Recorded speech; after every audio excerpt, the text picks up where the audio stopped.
श्रीराम समर्थ। 1 जानेवारी। नाम हे परमात्म स्वरूपच आहे। नाम म्हणजे भगवंताचे नाव। साधन या दृष्टीने देवाच्या निरनिराळ्या नावात फरक नाही। नाम हा जीव आणि शिव यांच्यामधला दुवा आहे।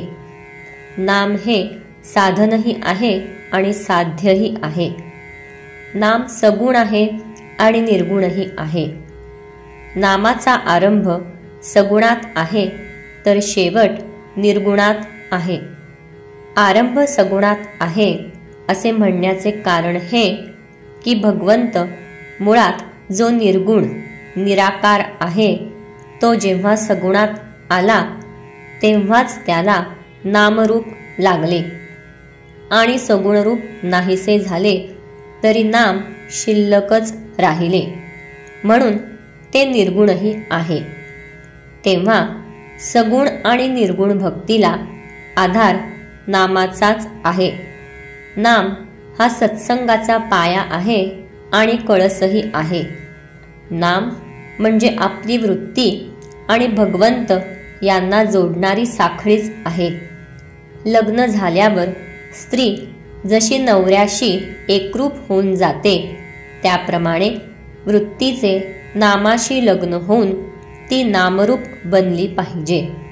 नाम हे अत्यंत सूक्ष्म आहे आणि वृत्तीसुद्धा सूक्ष्म आहे, म्हणून नाम घेण्याने वृत्ती सुधारेल।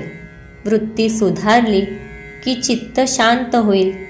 चित्त शांत झाले की निष्ठा उत्पन्न होईल। सगळ्यांचा भावार्थ एकच आहे। अन्नाला स्वतःची चव असते, त्यात आपण आपली गोडी आणि आवड घालून नंतर ते खातो, पण नामाला स्वतःची अशी चव नाही, त्यात आपणच आपली गोडी आणि आवड घालून ते घेतले पाहिजे। आपण जितकी जास्त गोडी त्यात घालू तितके ते अधिक गोड वाटेल।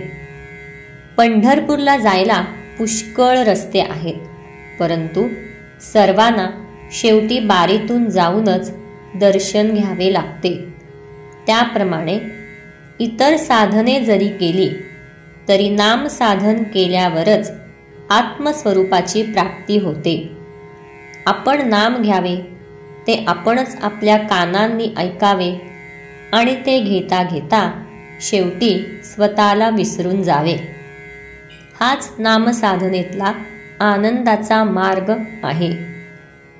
जसे आपले आपलेपण आपल्या नावात आहे तसे देवाचे देवपण त्याच्या नामात आहे।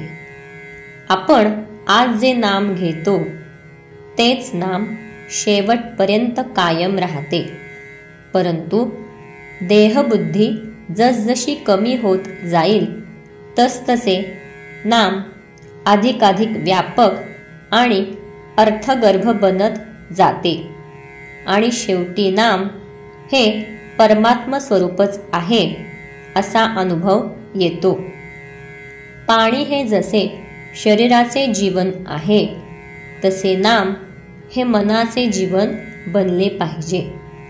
नाम इतके खोल गेले पाहिजे की प्राणाबरोबरच ते बाहेर पडावे।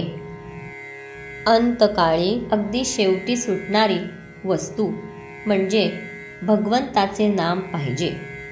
नामातच शेवटचा श्वास गेला पाहिजे। नामात एका आनंदाशिवाय दुसरे काही नाही। जानकी जीवन स्मरण जय जय राम।